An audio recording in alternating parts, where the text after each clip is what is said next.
마이크 잡고 연설하는 게 편하게 돼버리더라고요, 어느 순간에. 그런데 오늘은 좀 떨립니다. 말씀으로 바로 들어가도록 하겠습니다. 기도해 주셨으니까요. 네, 우리 저희 철거 선배님들이 와서 마음은 편안하고요. 늘 뭐 저는 철거 나온 걸 평생 자랑으로 생각하고 살기 때문에 이게 참 철도만 지나가도 늘 우리 철도 이렇게 생각을 합니다. 그런데 오늘 또 이런 자리를 초청해 주신 우리 정구현 선배님을 비롯해서 우리 목사님들께도 감사드리고요.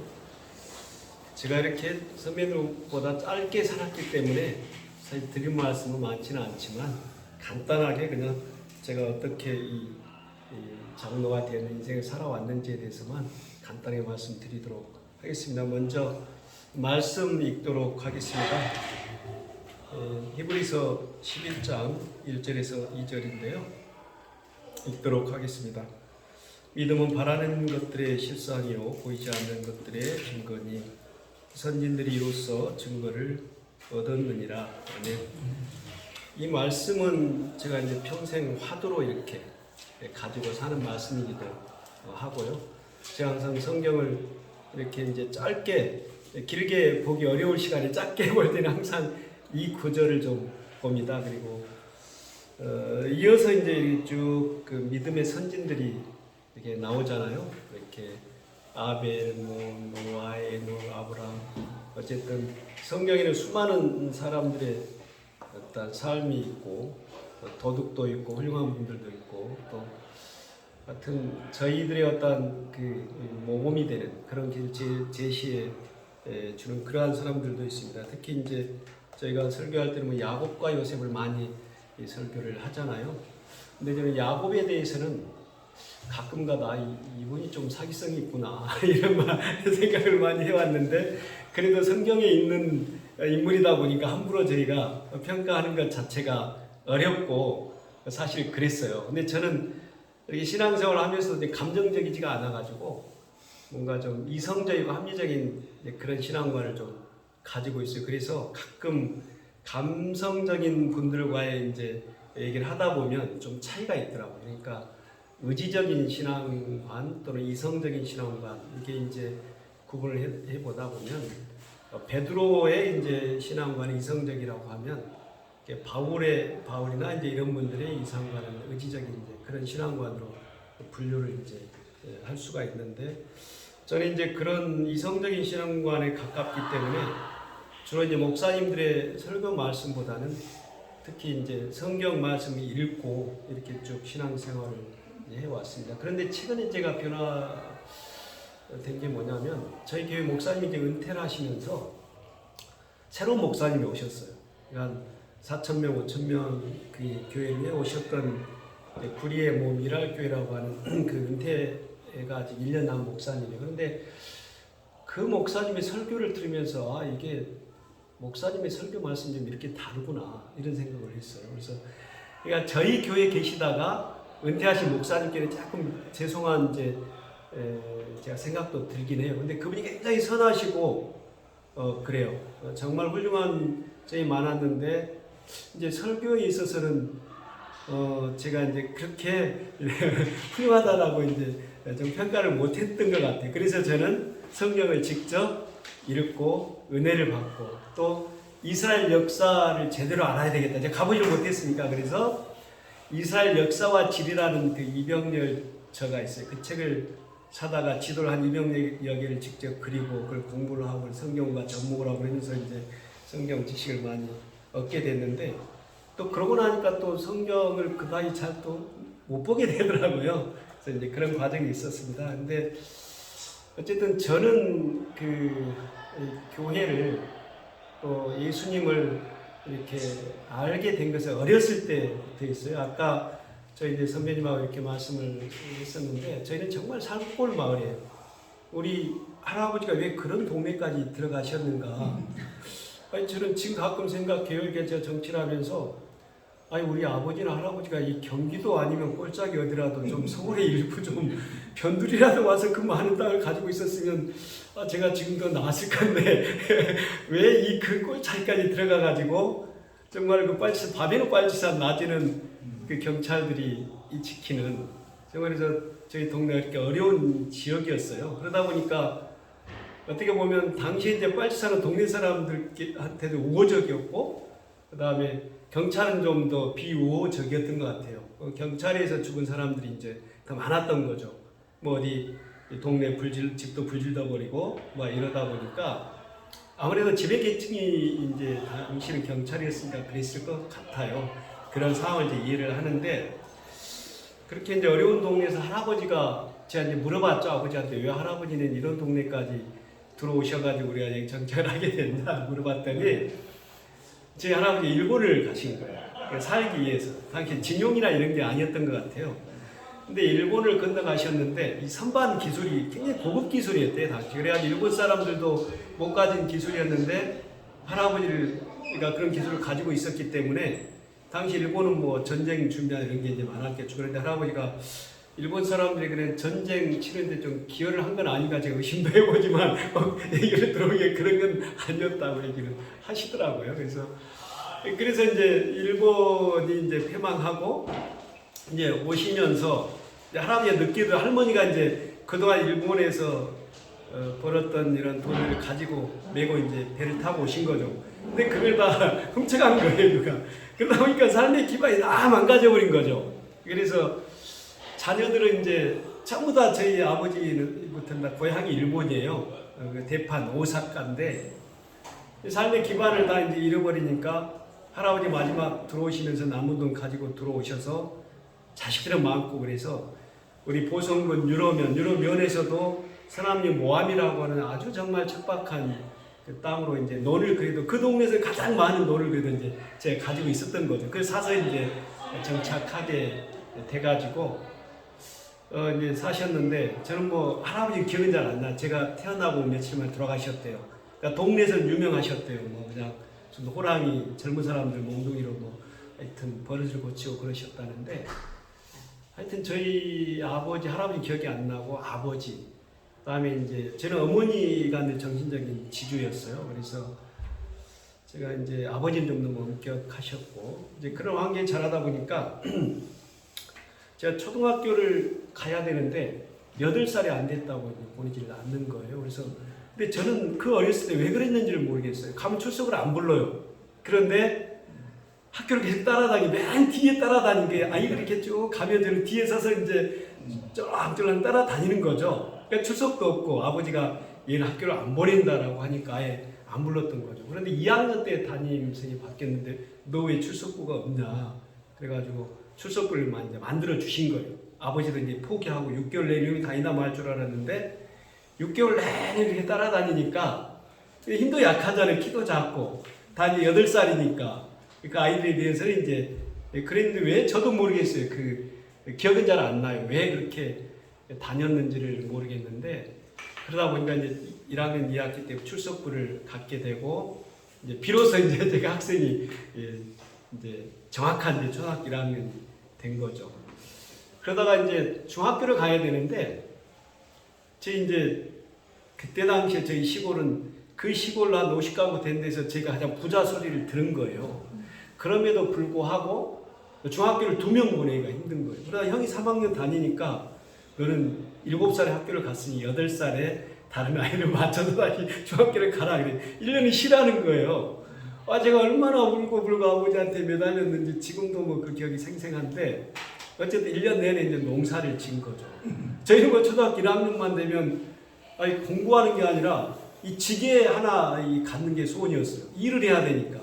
맨 메릴방으로 메고 소 이렇게 깔 베고 나무에서 메릴방으로 지고 그게 불편하더라고요. 그래가지고 책보다는 지게 하나 어떻게 좀 구할 수 없을까 이러고 산에 가서 그 지게 모양 권토소리가 아버지가 안 만들어주니까 만들어서 그렇게 이제 여러 가지 그 일을 했던 그런 기억이 나는데, 제가 이제 초등학교 6학년 졸업하고 저희 중에 3분의 1은 다 이제 3분의 1은 반인 것 같아요. 초등학교처럼 돈 벌러 이제 나가고, 이 구로공단 또는 우리가 이제 그 속된 말로 공장에서 일한 누님들을 당시 우리가 이제 공순 또는 공돌에 이렇게 불렀던데, 그 단어를 저는 굉장히 싫어합니다. 그런데 이제 사회적으로 불렸으니까 그랬던 분들이 다 저희 지역에 또는 뭐 유사한 지역에 저희 한국 사회 그런 분들이 이제 저희 경제 성장을 이끌어 왔겠죠. 근데 당시에 이제 친구들이 나가서 이제 명절에 두 번 오잖아요. 그러면 하얀 그 얼굴이 전부 하얗고 아주 옷을 쫙 입고 오면 그게 그렇게 부럽더라고요. 그래서 나도 저 사람 저 친구 따라 돈 벌어 나갈까 이런 이제 고민도 많이 하고 그러다가 1년 동안 농사를 이제 짓고 나니까 중학교를 가야 되잖아요. 근데 저는 책을 너무 좋아해가지고 맨 그 초등학교 때도 이 도서관에 있는 책을 다 읽었던 것 같은데 위인전만 읽다 보니까 제가 정치에 관심을 갖게 되고 뭐 법관에 관심을 갖게 되고 아주 잘못된 지금 돌이켜 보면 이게 그래서 과거에는 그런 책밖에 없었어요. 그래서 그때 당시 제가 좀 성경을 빨리 성경책을 빨리 접했더라면 지금도 그런 생각을 해봐요. 그러니까 저희는 워낙 그 동네가 척박하다 보니까 교회도 없어요. 뭐 한 50가구가 좀 안 됐지만 교회가 그런 동네가 그 과거에 서울에 떨어진 동네는 교회가 있었더라고요. 근데 저는 교회도 없고 한 2에서도 교회가 없었던 거죠. 동네뿐만이 아니라. 그런데 저희 동네 뭐 두 분이 그때 당시 어렵게 되면서 재혼을 하시고 그 산을 넘어서 그렇게 교회를 다니 그분들이 굉장히 저는 부럽고 저분들 따라서 교회를 가고 싶다는 생각을 계속 했었던 거죠. 그러나 이제 저희 지역이 뭐 소도 이제 끌고 다녀야 되고 염소도 몰아와야 되고 또 아침에 일찍 눈 뜨자마자 논에 가서 이제 또 풀도 베야 되고 이런 생활이 주였기 때문에 공부하고 거리가 멀었던 거죠. 저희가 공부하고 있으면 이제 그 저희 뭐 이제 부모님이 이렇게 교육열이 이렇게 뭐 낮지는 않은 것 같은데 공부하면 밥이 나오냐 쌀이 나오냐 이렇게 이제 동네 분들이 다 그런 속에서 저희가 이제 살았던 겁니다. 그 형수님, 제가 형수님이라고 표현할게요. 편하게 유튜브 나가지만 광주 시내였으면 저가 이렇게 한 얘기를 저 시대에 나이도 많지 않은 것 같은데 그런 일이 있었을까 막 그럴 것 같은데 그게 현실이었어요. 그러니까 조선 시대에서 쭉 이게 넘어오다가 전근대 사회를 지나고 그게 우리 동네에 그대로 존재했던 거죠. 그러니까 도예지에서 급격히 산업화되고 변모됐지만 저희 지역은 조선 시대 이후에 크게 변함없이 이제 이렇게 동네가 존재를 해왔던 거죠. 그래서 중학교를 가야 되는데 아버지가 가란 소리를 안 하더라고요. 근데 이제 원서 마감이 돼버린 거예요. 저는 이제 그 중학교를 가려고 형이 중학교 3학년이잖아요. 그러니까 뭐 옷도 다 물려 있겠다. 하여튼 학교만 가게 해달라 그러는데 원서가 이제 마감이 돼가지고 어린 마음에 이제 또 학교를 못 가나 보다. 심지어 제가 무슨 일까지 썼냐면은 저희는 서당을 열어요 겨울에. 그러면 농사 끝나고 서당을 열면 그러니까 유교적인 그런 풍토가 좀 상당히 동네를 지배하고 있었죠. 또 동네에서 버릇없는 청년들이 있으면 저희 아버지가 또 그 참 지금 왜 그러셨는가 모르겠는데 주도를 해가지고 늘 동네 청년들 말 안 듣는 놈들이죠. 이제 어르신들이 보기는 아버지 두들겨 패고 아버지한테 욕하고 이런 청년들 데려다가 이제 덕성마리를 해요. 그러니까 몽둥이로 이제 이렇게 패요. 아프지는 않겠죠, 제가 지금 보니까 버릇을 고치는 거여서 아버지가 늘 그 아버지한테 매를 맞았던 그 청년들이 예지에 나가서 아버지를 죽인다고 늘 협박을 해왔던 그런 일도 그걸 제가 일상 이런 거 보고 이제 잘한 거죠. 야, 아버지는 왜 자꾸 저런 일을 하시지? 이제 지금 좀 이해할 것 같아요. 동네 어떤 뭔가 중심 역할을 해 오셨으니까. 그런데 이제 지금 돌이켜보니 이해가 가는데, 뭐 저는 아버지가 돌아가실 때까지 평생 그 대립을 해왔으니 그 이유가 나중에 나올 것 같은데, 그래가지고 심지어 형을 서당에 다니게 하기 위해서는 네가 방학 때까지 땜빵으로 서당을 다녀라. 그래가지고 서당을 이제 다니고 형이 다니면 너는 이제 일을 해라 나무를 하고 이래가지고 저는 이제 그렇게 했죠. 근데 이제 막상 형이 서당을 다니니까 마음이 아프셨더니 계속 같이 다니라고 그러더라고요. 그래가지고 또 저는 머리가 그다지 나쁜 편은 아니어서 서당에 다닐 때는 또 항상 가장 먼저 이제 훈장님이 가르쳐 주신 그런 걸 해독하고 했던 것 같아요. 근데 뭐 어떡합니까? 이제 중학교 못 갈 줄 알았는데 다행히 아버지가 또 지역에 뭐 무슨 육성회장도 하고 그러시다 보니까 이제 그게 돼가지고 다행히 이제 원서를 이제 쓴 거죠. 중학교 가니까 공부를 해야겠는데 너무 머니까 2시간도 걸어 다녀야 되거든요. 겨울에 맨날 밤에 프리스비고 학교 다녀야 되고 새벽밥 먹고 나와야 되고 뭐 제가 무슨 또 활동을 하면 아이들한테 미안한 거예요. 아이들이 맨날 기다려요. 그러니까 저 때문에 맨날 늦고 이래서 3년 내내 아이들 친구들한테 좀 미안하게 했는데 이제 공부를 곧잘 했던 거죠. 저희 철고 오신 분들이 다 그렇듯이 저희 여기 선배님들도 뭐 공부를 하면 다들 일가견도 있으실 것 같은데 뭐 이제 곧잘 하고 당시에 이제 또 고등학교를 가야 되잖아요. 그러니까 돈 벌러 나가야 될 것 같은 거예요. 저는 법관에 대한 이게 이제 계속 있었어요. 그래서 이게 대학은 가야 되겠는데 이게 도저히 방법이 안 보여서 당시 어떻게 내 힘으로라도 가보자. 그런데 바로 이제 철도 고등학교가 눈에 들어온 거죠. 당시 선생님들은 뭐 순천고를 가라고 이제 권했죠. 근데 저는 뭐 순고를 갔다가는 뭐 이게 쉽지 않을 것 같고 제 힘으로 뭘 해보려고 하는데 이제 그런 것들이 안 되는 거죠. 집에서는 해주시겠지만 뭐 너 알아서 이제 해라 주의였으니까 그게 협박인 거죠. 철도고등학교를 가라는 거죠. 근데 이제 묘하게 제가 철도고등학교를 오게 된 계기는 사실 저희 이제 선배님 한 분 임동범 선배님 아시잖아요. 그 제가 그냥 편하게 형이라고 할게요. 그 형님의 그러니까 형수가 저희 고모예요. 그러니까 고모부의 동생인 거죠. 그러다 보니까 아버지하고 둘이 그 되게 대화를 잘했던 건데 고모부하고 앉아서 밤을 새서 그렇게 늘 얘기를 무슨 얘기를 하고 뭐 시국 얘기를 하고 그러시더라고요. 근데 혼자 이제 잘 맞은 거지. 그러다 보니까 저도 그 철도고등학교를 동고명이 온 거에 대한 걸 알게 되고 또 서울대를 이제 또 갔다고 하니까 아 그럼 나도 서울대를 좀 가보자. 당시에 중학교 2학년 때까지 서울대가 있는지를 몰랐거든요. 그래서 근데 이제 들어가지고 가보자 그래서 왔는데 5명이 이제 온 거예요. 올라왔는데 시험을 보고 나니까 다 잘 봤다고 그러더라고요. 이제 저만 떨어진 줄 알고 이제 우울해 있었죠. 근데 다 떨어지고 저만 또 됐더라고요. 이게 지금 돌이켜 보면 이게 하나님의 인도하심이 그렇게 저를 인도하시는구나라는 늘 마음속에 이제 그런 간직함이 있는데 당시에는 제가 뭐 어떠한 교회에 출석 못했던 시기였고 또 교회를 초등학교 때 담임 선생님 한 분이 굉장히 독실한 크리스천이어서 그런 성경의 말씀 많이 이제 듣고 자란 거예요. 근데 그게 저한테는 늘 이렇게 마음의 양식이 됐었던 것 같고 참 그랬습니다. 그래서 이제 서울에 이렇게 고등학교 이제 합격을 해서 처음에 이제 업무과를 지망을 했는데 합격날 가보니까 없더라고요. 명단이. 그래서 아니 떨어졌구나. 그래가지고 다 이제 얘들은 5명 올라와 걔들은 다 확인하고 이제 그냥 간 거예요. 저는 마지막까지 남아가지고 아니 내가 떨어질 리가 없는데 이게 또 시험이 안 됐네 라는 한번 보자라고 쭉 보다 이 명단이 안 보여요. 그래가지고 제가 나오는데 이제 당시에 벌교에 이제 제가 보성인데 벌교에 있는 서도석이라는 그 전기과 같은 그 친구가 제 이름이 이제 전기과에 자기랑 같이 있다는 거예요. 가서 보니까 맨 업무과에서 떨어져가지고 전기과 이렇게 명단이 있더라고요. 아 이게 전기과가 뭐지? 이런 생각을 전혀 원치 않는 과에 이제 제가 배정이 된 거예요. 그래도 뭐 저희 아버지는 자랑스러워 이제 하신 거죠. 어쨌든 과에 상관하지 않고. 그러나 저는 제가 원했던 과에 이렇게 떨어졌기 때문에 이게 학교를 다녀야 되나 이제 하다 뭐 그냥 당연히 다녀야 되는 거죠.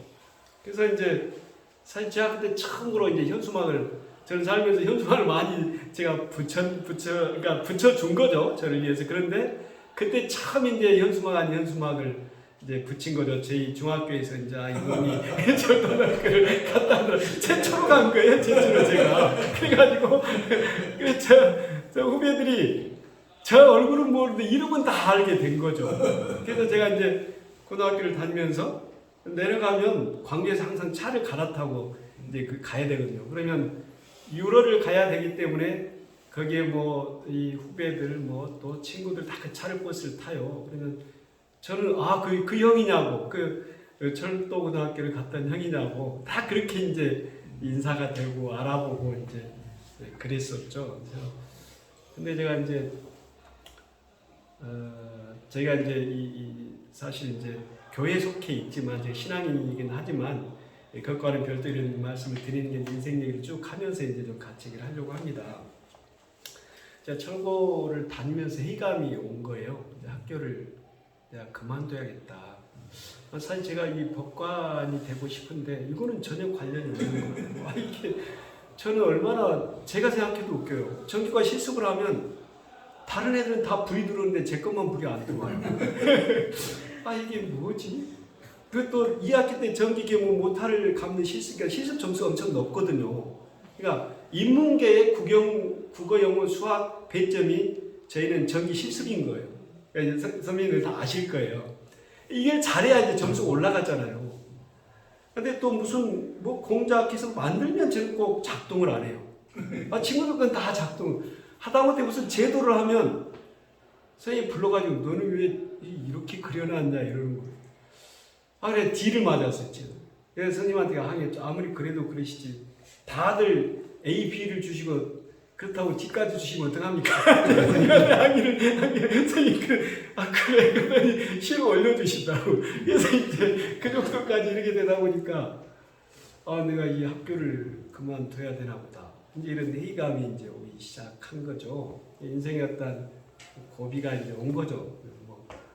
집에서야 서당 다니고 이런 거야 중학교 못 간 거 아버지가 해결해 주셨는데 제 스스로 이제 일어서야겠다라는 회의감이 오기 시작해가지고 제가 이제 학교를 안 가려고 이제 하다가 형한테 들킨 거예요.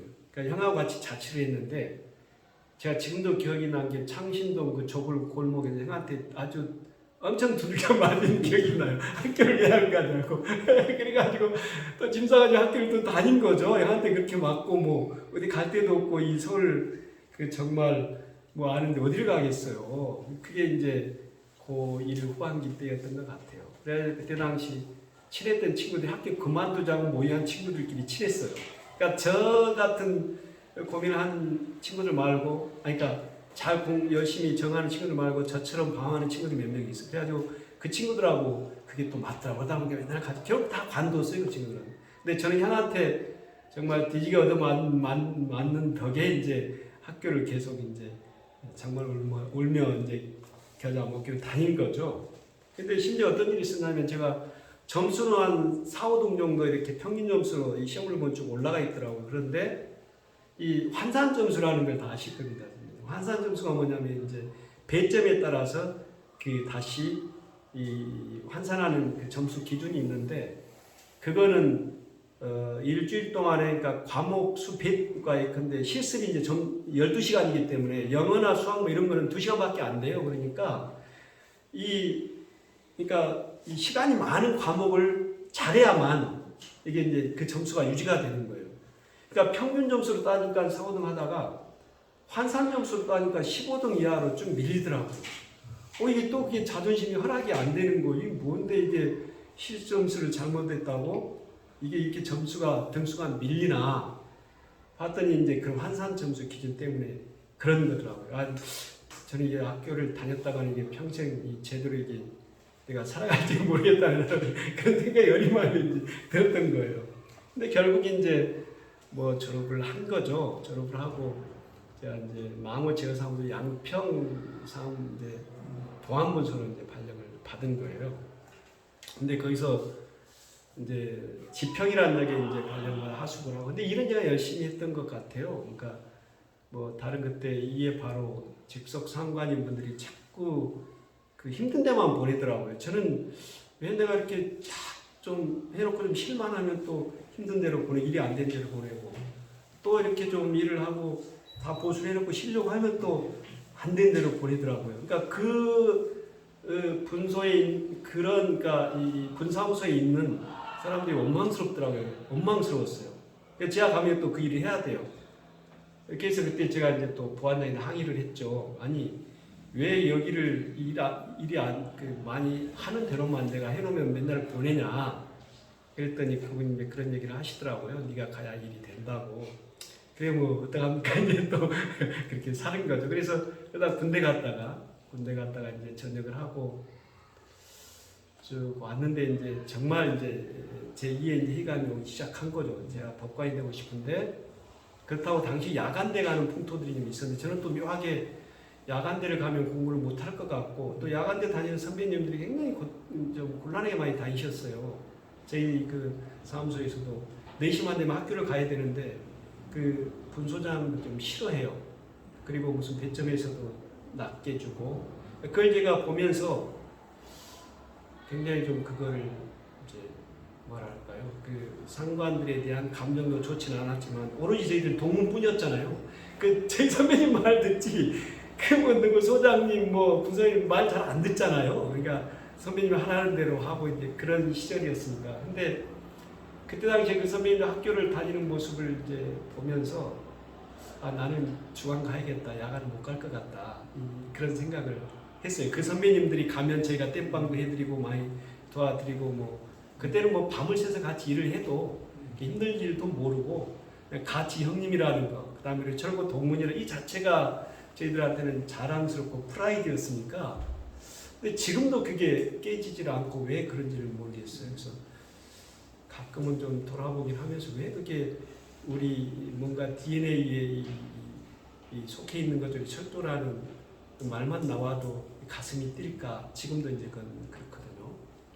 그러면서 이제 결국 그만두게 됐죠. 그만두게 됐고 제가 늦게 이제 공부를 해 29살에 대학을 갔습니다. 그래서 당시 법대를 갔고 당국대 법대를 늦게 갔고 사후시험을 쭉 시작을 했는데 무모한 도전이었죠. 그 당시 무모한 도전이었고 그때 당시 저를 사표 내지 않게 하려고 저희 이제 동 선배님들이 50대 중반이었으니까 교통고등학교 선배님들이었을 거예요. 그분들 말씀이 좀 기억이 나요. 네가 아직 세상을 모른다. 너 철도에서 그만두지 말고 그냥 일해라. 그럼 네가 나이 들어서는 굉장히 좋아질 거다라고 이런 얘기를 하셨는데 이해를 못한 거죠. 그러다 보니까 그 동네에서 지주라고 하던 지금도 제가 조금 그 동네를 가면 6,000평하고 정미소가 내 것이 될 뻔했는데 그걸 제가 뿌리 친 거죠. 뭐냐면 그 동네 어떤 분이 계시는데 혼자 사신대요. 그러니까 당시 49세였으니까 남편이 빨리 돌아가신 거예요.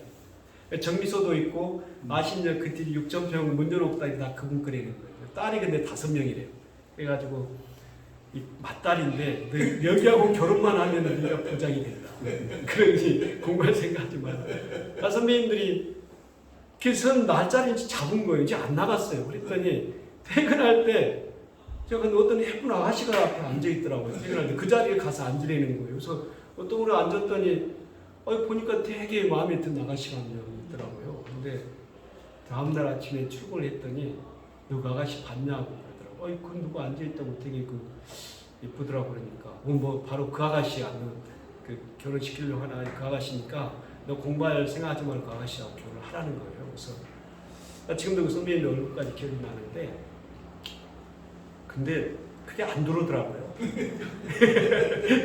지금 같았으면 좀 생각을 바꿨을지 모르는데 그때는 전혀 안 들어와가지고 그분이 되게 그 아가씨가 마음에 드는데 저 공부를 좀 해야겠고 아가씨를 만났다고 하면 공부를 못할 것 같고 거기서 농사 지어야 되고 정미소에 같이 일해야지 어떻게 공부를 하겠습니까? 아무리 거기가 뭐 돈이 있다 해도 뭐 맏딸인데 더구나 책임을 져야 되고 처제들 다 뭐 시집만 보내주면 된다는데 도저히 이거를 못하겠더라고. 그래가지고 이게 아니구나. 그래서 이제 제가 이제 거절하고 이제 공부를 시작을 했는데 결국 고시에서 뭐 2차에서 안 되고 그래서 이제 뭐 노무사를 이렇게 전화를 했습니다. 당시에 고시에 제가 7년 정도 집중을 했던 것 같습니다. 그런데 지금 돌이켜보면 고시라는 게 어느 공부 순위로 올라가면 합격할 수 있는 시험이었는데 저희 동문들이 그러듯이 늘 공부를 시험에 1차를 마치고 다시 일을 해야 됐고 다시 하고 이러다 보니까 공부를 꾸준히 한 사람들을 못 따라가겠더라고요. 그러니까 한 6개월 공백 기간이 생겨버리면 그 사람은 다시 공부에 실력이 올라가는데 저는 6개월 놀다 보면 쌓였던 실력도 다 없어지는 거예요. 다시 회복하는 기간이 이걸 반복하다 보니 결국에 이제 그런 어떤 환경상의 영향도 좀 있었다. 이런 생각이 좀 들어요. 집중하지 못하니까. 근데 당시에 그런 어려움들 많이 극복하고 또 고시를 한 또 선배님들도 많이 계시죠. 이제 그래서 제가 별 핑계를 못 대는데요. 하여튼 좀 그렇습니다. 그래서 이제 빨리빨리 진행을 좀 하려고요. 이제 제가 결혼을 이제 했는데 제 집사람 모태신앙이 저희 장인어르신이 이제 장로님이고 근데 결혼식 날 받으러 가니까 제가 대학교 3학년 때 돌아 앉아버리시더라고요. 왜냐하면 이제 자네 대학교 3학년이고 아직 공부한다고 하고 뭐 아무것도 없잖아요. 그러다 보니까 뭘 보고 내가 이 딸을 주겠냐고. 그리고 자네는 저 호남이라 호남은 다 빨갱이들 아니냐 이렇게 해서 근데 그런 지역에서 이제 남해안교가 당시 개발이 안 돼가지고 완전히 이제 그런 보수가 아니라 보수 이전에 그 뭐라고 할까요? 표현이 좀 그런데 그런 동네인 거예요. 하여튼 예. 그래가지고 아니 이미 집사람하고는 뭐 그 암암리에 다 칠 거 다 치르고 이제 결혼해야 되겠는데 이건 난감한 거예요. 그러니까 정말 돌아 앉더라고요. 근데 그분은 또 자기는 경북 영천이었어요. 그러니까 아예 김대중은 빨갱이였던 거죠 당시에. 그래가지고 제가 그 호남 출신인데 갔으니 뭐 아무것도 없고 뭐 결혼을 허락하시겠어요? 이해를 가게 1시간 동안 이제 설득을 한 거예요. 집사람 옆에 이제 죽은 듯이 이제 울고만 앉아 있고 그래가지고 근데 다행히 장모님 그래도 조금 저를 잘 보셔가지고 이제 옆에 지원 사격을 해서 진짜 돌아앉더라고요. 점점 돌아오시더라고. 그래가지고 알아서 하라는 거예요. 그냥 별 반승낙인 거죠. 그래서 제가 그린 날 바로 집에 집사람 데려가서 인사시키고 이제 결혼은 나중에 하는데 결혼은 계속 하겠다. 이렇게 해서 이제 근데 이제 그렇게 되더라고요. 저는 이제 결혼 고시를 이제 합격하고 하려고 했더니 집사람이 당연히 29이 된 거예요. 그러니까 집사람 불안한 거예요. 그래서 저를 또 잘 이놈이 이거 결혼을 계속 할까 이 불안감이 있었나 봐요. 그러면 이제 약혼하자 그래가지고 저는 저를 이제 믿는데 집사람은 못 믿는 거죠. 그러니까 나이도 들어가고 이제 뭐 나중에 어떻게 다른 데 갈 자신 없는 것 같고 그러더라고요. 이제 나이 들어가니까. 그래서 약혼을 제가 했어요. 그래서 약혼을 하고 나니까 또 1년이 되니까 이제 또 불안한가 봐요. 또 결혼해야 된다고 이제 또 독촉이 시작이 되더라고요. 그래가지고 한참 때 공부를 시작하는데 안 되겠다 싶어서 그냥 갑자기 한 달 만에 이제 잡고 결혼을 이제 한 거죠. 근데 뭐 제가 뭐 어떤 단칸방 하나 없는 거고 그래서 저희 이제 처갓집 주위에다 방을 얻어가지고 고시원에 들어가고 그렇게 왔다 갔다 하고 주일에 왔다가 이제 교회 같이 나가고 그러면서 이제 시작이 됐었죠. 근데 참 집사람한테 많이 미안하죠. 지금 돌이켜보면 지금 또 정치한다고 이렇게 하다 보니까 제가 평생 집사람한테는 이거 참 그러니까 이게 못된 일을 하는구나 그런 생각을 가끔 이제 하죠.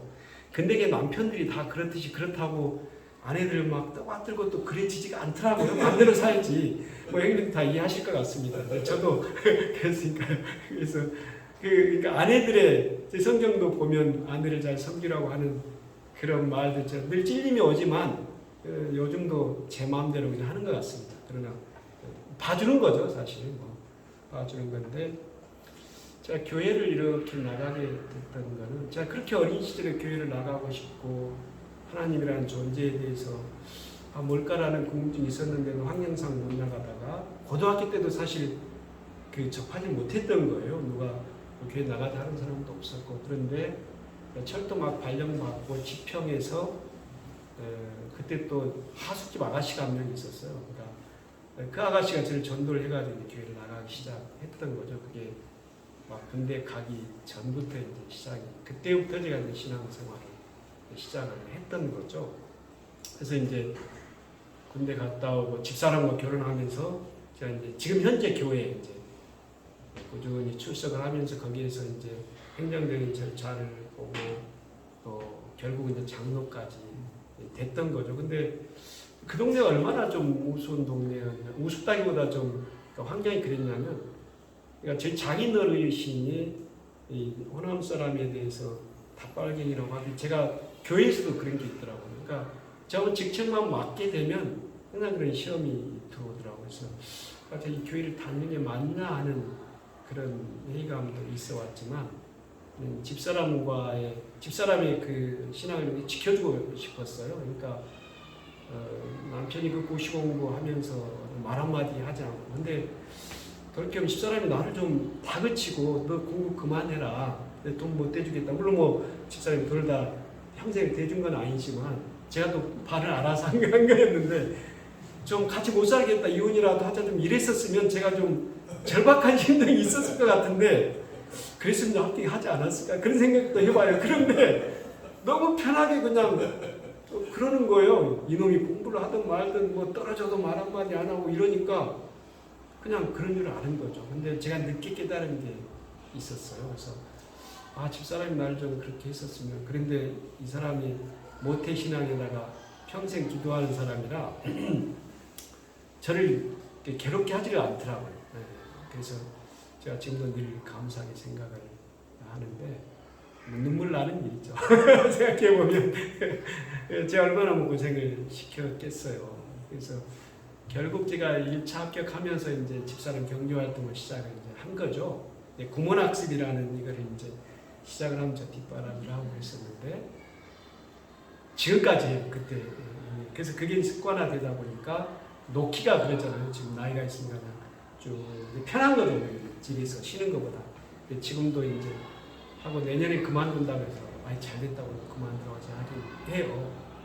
근데 이제 교회를 제가 이렇게 쭉 다니면서 초창기에는 제가 이렇게 몰입을 못했던 것 같아요. 공부하고 그러다 보니까 이게 성경을 보는 것도 저는 뭔가 어떤 지식적인 관점이 많이 접근을 좀 했던 것 같아요. 그런데 제가 이 장로가 되기 이전에 교회 일을 하고 하면서 성경을 보면서 제가 이제 깨닫게 된 거죠. 성경적 진리들에 대해서. 그러면서 이게 이 하나님의 말씀이라고 하는 것들이 이런 거구나. 제가 살아온 과정을 반추해 보니까 제가 계획한 것 같은데 이 다 인도하시는 분은 하나님이었구나. 이런 이제 스스로 고백을 이제 하게 된 거죠. 그래서 제가 비로소 이제 어떤 신앙인이 된 것 같다. 그러니까 교회를 쭉 다녔지만 그냥 교인일 뿐이고 이 어떤 하나님의 말씀을 믿는 그러한 사람이 아니었던 거죠.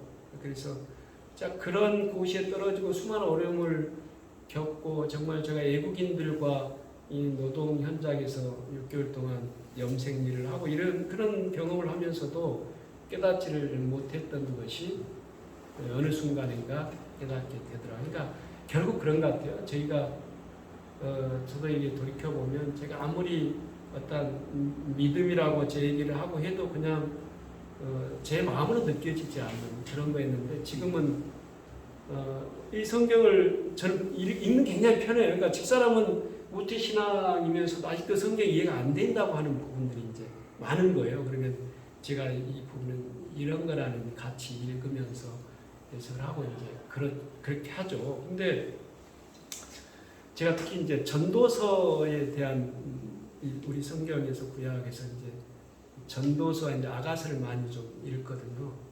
잠언하고 그러면서 이제 잠언을 읽으면서 늘 어떤 인생의 진리가 여기 있구나 이런 걸 좀 깨닫게 되고 사실 저는 신약을 보면서는 신약이 점점 잘 들어오질 않아서 그러니까 그러니까 서간문 형태의 신약이 있어요. 그걸 제가 이제 계속 본 거죠. 그러면서 신약을 보고 예수님의 행적들이 잘 이해가 안 됐던 거. 저는 이제 이게 감성적이 아니고 이성적이다 보니까 자꾸 그렇게 접근을 이제 하게 되는 거예요. 성경적 진리에 대해서도. 근데 지금은 목사님이 그러시더라고요. 이렇게 예수님이 동정녀 마리아로부터 나셨다는 게 믿기지 않으면 그러니까 예수를 믿는 것이 아니다 이렇게 얘기를 해요. 저는 그 말에는 항상 저는 좀 반발하고 싶어 했죠. 그런데 그랬었는데 지금은 이제 그게 그렇게 아직 정확하게 제 손 믿어지지 않더라도 이 말이 맞구나. 이 성경에서 하던 이런 얘기들이 맞는 말씀이구나 제가 인정을 하게 된 것이죠. 그래가면서 이제 이 신앙적 성숙이 이제 이루어지게 됐죠. 그래서 그게 이제 장로 되기 이전에 이제 시점이었는데 그러면서 제가 교회를 더 집중하게 되고 또 교회에서도 이제 인정을 하게 되고 물론 제 교회가 이제 뭐 큰 교회는 아닙니다. 그런데 그렇게 돼서 이제 장로가 되고 물론 처음에는 저 장로가 안 되려고 사실 안 되려고 저희 집안 식구를 다 기권을 이제 시켰어요. 그랬는데도 투표 모자라게 이제 제가 안 되더라고요. 그런데 그 다음에 이제 또 투표가 이제 장로 투표를 한 거죠. 그 3번까지 할 수 있더라고요. 이 규칙이. 그래서 통합적이고 규정해 보니까. 그래서 그때도 이제 내가 아직 준비가 안 됐다. 이제 어떤 신앙적 성숙이 이루어지는데 장로를 하는 것 자체가 제약이다라고 생각을 한 거죠. 그런데 어떤 그 선배 장로님이 그러시더라고요. 그러다 매 맞는다고 하라고. 아직 그 말씀 듣고 나서 이제 순종을 한 거죠. 그래서 바로 그 다음에 이제 투표가 바로 이제 뭐 저는 사실 그때도 기권하고 싶은데 이제 제가 다른 말 안 하니까 가족들은 뭐 다 찬성으로 이제 이렇게 돼서 장로를 2013년 5월 5일 날 그때 장립이 돼 지금까지 이제 아직은 10년이 안 됐습니다만 해오고 있습니다. 그런데 제 인생을 이렇게 돌이켜 보니까 그런 것 같습니다. 이렇게 어떤 분이 그런 말씀을 하시더라고요. 인생을 이렇게 남을 보는 것이 아니라 내 자신을 자꾸 보고 돌이켜 보는 것이 인생이라고 그래야만 충실해진다고 그런 말씀을 하시더라고요. 그래서 제가 그동안 이 살아온 과정, 누구나 저희 나라의 역사도 있듯이 저희 선배님들도 형수님들도 그 살아오신 과정이 뭐 굴곡도 있었을 것이고 어떤 평탄한 과정도 있었을 것이고 그 과정을 겪어온 과정이 얼마나 큰 근심과 걱정이 많았고 그랬겠습니까? 저도 아직도 살면서 근심 걱정은 없어지는 것 같아요. 맨날 기도하면서 늘 근심 걱정에 휩싸이지 않게 아버지 길로 인도해 달라 이렇게 얘기는 하지만 또 그게 온전히 되지는 않는 거더라고요. 이 사람이랑. 그래서 이게 하나님 필요하다라고 또 느끼는데 늘 그런 속에서 살죠. 저희가 이제 최근에 교회 합병을 하면서도 이제 여러 가지 진통이 많아서 저는 합병 추진자였고 또 반대하시는 분들도 많았고 그래서 그 과정을 작년 10월부터 시작을 해서 올 이제 죄송합니다. 제가 자꾸 와가지고 올 2월에 마쳤는데 그 이후에도 너무 이렇게 계속 진통이 있다가 최근에 이제 저희가 이 교회 발전을 위해서 은퇴 장로님들 또 원로 목사님들 다 모이자 해가지고 그 자리에서 아예 그냥 우리 대토론을 한번 갖자 이렇게 해가지고 그 자리에서 이제 대토론을 마치고 또 그렇게 반대하시고 하셨던 분이 갑자기 또 변하시더라고요. 그러니까 내가 오늘 아침에 일단 은혜를 받았다라고 하면서 오셔서 그분이 먼저 기도하시고 그동안 내가 이래왔던 것 자체를 이제 서로 묻지만 이런 바람에 이제 또 용서가 되고 이제 이렇게 하면서 이제 그 과정에 봉합이 됐어요. 봉합이 되고.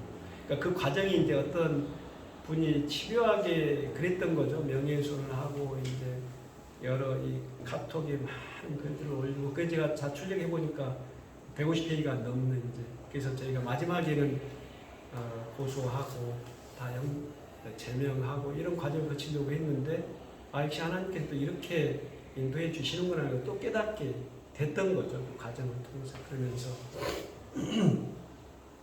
그러면서 이제 마무리가 돼가지고 제가 10년 묵은 체중이 최근에 좀 내려가 이제 그런 지금 기분을 느끼고 또 삽니다. 그런데 정치에 대해서는 제가 이제 도의원을 하게 됐던 거는 그다지 정치적 욕심은 없었는데 또 돌이켜보면 내가 왜 도의원을 한 거지라는 생각을 해보면 제가 어렸을 때는 그런 생각이 있다가 이제 시민단체 운동을 하면서 서서히 이제 그때 연결이 되고 사실 제가 출마를 저는 안 한다라고 했는데 그거는 저도 모르겠어요. 왜 그렇게 됐는지는 당시에 이제 선배님들이 우리가 출마해야 되겠다 또는 공천에 영향을 미치는 뭐 국회의원이 공천을 이제 하여튼 뭐 하겠다고 적극적으로 하면서 이제 시작이 됐던 일이긴 하지만 저도 또 그래서 그걸 받아들이고 사실은 이제 출마를 해서 이제 당선이 된 거죠. 근데 제가 지금 돌이켜 보면 제가 의도했던 일은 아니에요. 그 길이 의도했던 일은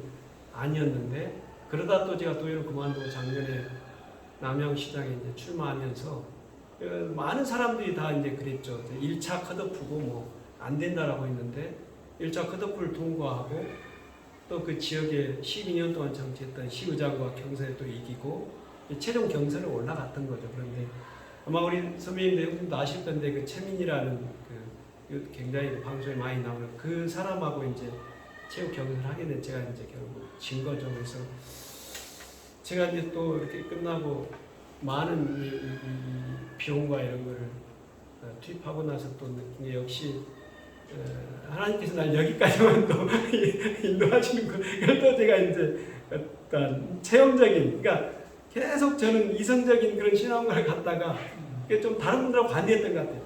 어떤 체험을 해 나가면서 하나님이 또 이렇게 내 길을 여기까지만 또 인도하시는구나. 다음은 또 어떻게 하실지 모르겠다. 그래서 저는 그냥 큰 걱정을 안 하고요. 그런 생각을 합니다. 야, 하나님께서는 우리의 길을 예비해 놓으셨는데, 내가 계획할지라도 인도하시는 분은 하나님이시구나. 이런 이제 신앙이 저한테 이제 접목이 된 거죠. 그냥 책으로만 보던 그런 신앙들이. 그래서 요즘은 이제 제가 많이 부족하지만 더 이제 교회 열심히 하려고 하고 또 이렇게 우리 정면 선배님 이렇게 철선 교회 인도해 주셔서 감사를 드리고요. 두서없이 이렇게 또 자꾸 전화가 계속 오고 있어서 제가 좀 불안합니다. 지금 불안하고 받을 수도 없고 그래서 이만 마쳐야 될 것 같은데요. 좀 제가 죄송한 좀 생각도 있습니다. 이렇게 준비하지 못하고 이렇게 와가지고 사실 여러 선배님 형수님을 모시고 말씀드리면 죄송도 하고 다음에 다시 한번 제가 또 할 수 있는 기회가 있다면 그때 좀 더 이런 체험적 신앙들에 대해서 말씀을 하는 기회를 갖도록 해보도록 하겠습니다. 하여튼 감사드리고요. 제가 기도로 일단 마치도록 하겠습니다. 이곳 철선교회를 인도하신 아버지 하나님 감사를 드립니다. 제가 이곳에 와서 또 아버지를 부르고 또 아버지를 기억하게 하시는 감사를 드립니다. 또 우리 철고 선배님들 또 우리 형수님들과 함께 귀중한 시간을 같이 하게 하심도 감사를 드립니다. 우리 철고 선교회가 앞으로 하나님의 목적을 실현하고 또 함께 하는데 저희 같이 협조하고 또 함께 동역자가 될 수 있는 그러한 시간들이 될 수 있도록 아버지 하나님 함께하여 주시옵소서. 이곳에 계신 우리 또 목사님, 장로님, 또 형수님, 선후배님들 함께해 주심을 감사를 드립니다. 또 영원히 복된 시간이 될 수 있도록 아버지 하나님 도와 주시옵소서. 감사드리며 우리 주 예수 그리스도의 이름으로 기도합니다. 아멘.